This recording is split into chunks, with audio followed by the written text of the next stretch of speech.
Bismillahirrahmanirrahim. Assalamualaikum warahmatullahi wabarakatuh. Alhamdulillah bisa bertemu kembali dengan saya dalam materi pelajaran fikih untuk kelas 8 tingkat MTS. Materi kita hari ini adalah tentang puasa. Anak-anakku sekalian, tahukah kalian apa itu puasa? Puasa dalam bahasa Arab dikenal dengan istilah saum atau siam. Keduanya merupakan bentuk masdar dari kata soma yasumu sauman wasiyaman, yang berarti menahan atau mencegah. Sedangkan menurut istilah, puasa adalah menahan diri dari segala sesuatu yang membatalkan puasa sejak terbit fajar hingga terbenam matahari, disertai niat, syarat, dan rukun tertentu. Allah Subhanahu wa Ta'ala berfirman di dalam Al-Quran surah Al-Baqarah ayat 187, A'udzubillahi minasyaitonirrajim, wa kulu washrabu hatta yatabayyana lakumul khaytul abyadu minal khaytil aswadi minal fajr thumma atimmus siyama ilal lail. Artinya, dan makan minumlah hingga terang bagimu benang putih dan benang hitam, yaitu fajar. Kemudian sempurnakanlah puasa itu sampai datang malam. Quran Surat Al-Baqarah ayat 187. Anak-anakku sekalian, agar ibadah puasa yang kita lakukan sah dan bernilai pahala, maka kita harus mengetahui syarat dan rukun puasa. Yang pertama, syarat puasa. Ada beberapa syarat yang harus kamu ketahui dan harus dipenuhi dalam melaksanakan puasa, yaitu yang pertama, syarat wajib puasa. Syarat wajib puasa yaitu segala sesuatu yang menyebabkan seseorang diwajibkan melakukan puasa. Muslim yang belum memenuhi syarat wajib puasa, maka itu belum dikenai kewajiban untuk mengerjakan puasa wajib. Adapun syarat wajib puasa antara lain, yang pertama adalah Islam, yang kedua balik, yang ketiga berakal sehat, yang keempat mampu atau kuat untuk melakukan puasa, yang kelima suci dari haid dan nifas, yang keenam adalah mukim atau menetap. Sementara untuk syarat sah puasa adalah kondisi yang harus dipenuhi oleh seseorang agar puasanya sah dan diterima oleh Allah Subhanahu wa Ta'ala.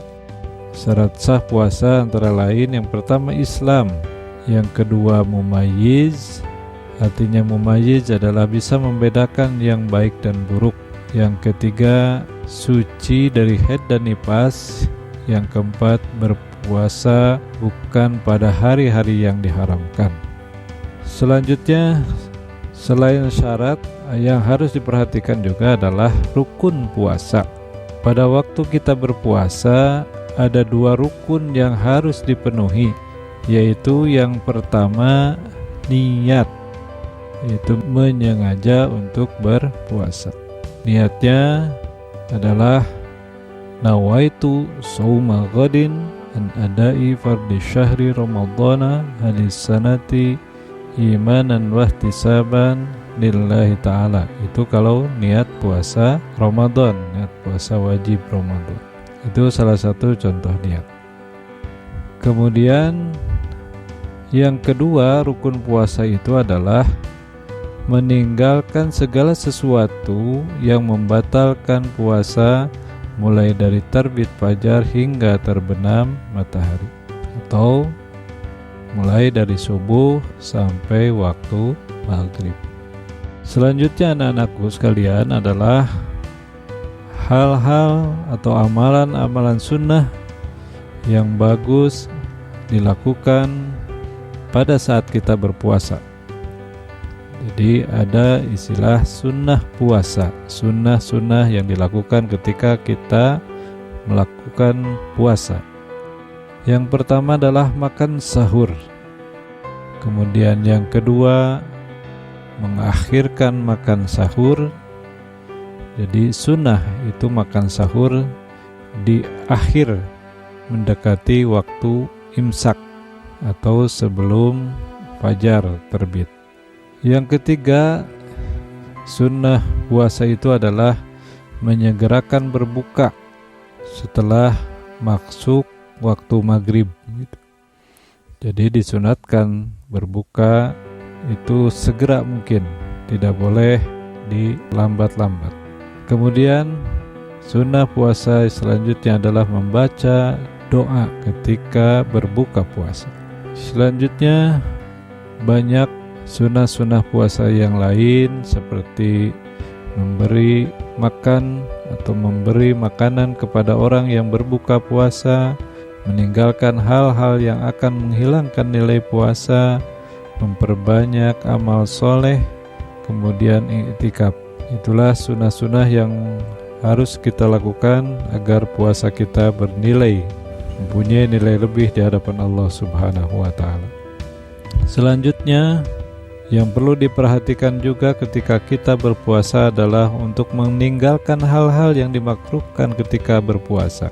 Yang pertama yaitu berkumur-kumur yang berlebihan. Kemudian menyikat gigi atau bersiwak setelah tergelincir matahari, mencicipi makanan walaupun tidak ditelan, memperbanyak tidur ketika berpuasa, kemudian berbekam atau disuntik, selanjutnya sengaja melambatkan berbuka padahal waktu sudah tiba. Nah, itu hal-hal yang harus dihindari karena perbuatan-perbuatan itu dimakruhkan ketika kita berpuasa. Anak-anakku sekalian, berikutnya adalah hal-hal yang dapat membatalkan puasa yang harus kita jaga agar puasa kita tidak batal atau tidak jadi. Yang pertama yaitu makan dan minum dengan sengaja. Dengan sengaja, catatan ya, dengan sengaja. Sehingga kalau lupa itu tidak batal meskipun makannya sebakul. Yang kedua yang membatalkan puasa itu yaitu murtad, keluar dari agama Islam. Yang ketiga, muntah dengan sengaja. Yang keempat, bersetubuh atau melakukan hubungan suami istri pada siang hari. Yang kelima, keluar darah haid atau nifas. Yang keenam, keluar air mani yang disengaja. Yang ketujuh, merubah niat puasa. Yang kedelapan, hilang akal karena mabuk atau karena pingsan atau karena gila. Yaitu hal-hal yang bisa membatalkan puasa.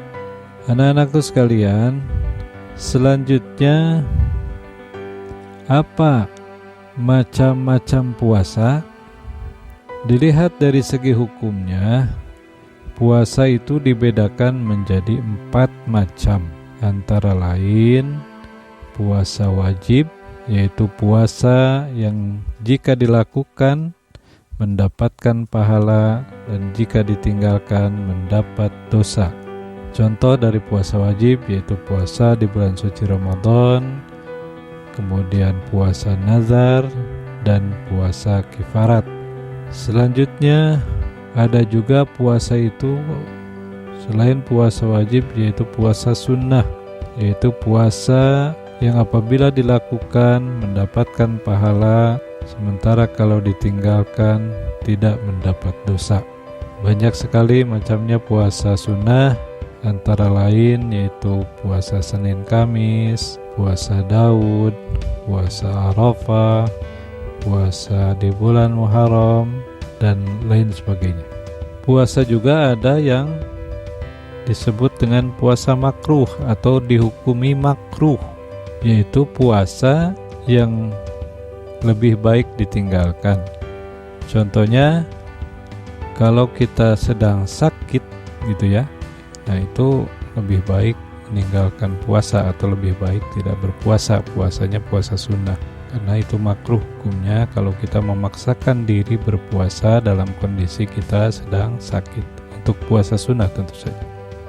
Kemudian puasa ada juga yang dihukumi haram, yaitu puasa yang apabila dilaksanakan membahayakan atau mendapatkan dosa, sementara apabila ditinggalkan dia mendapatkan pahala.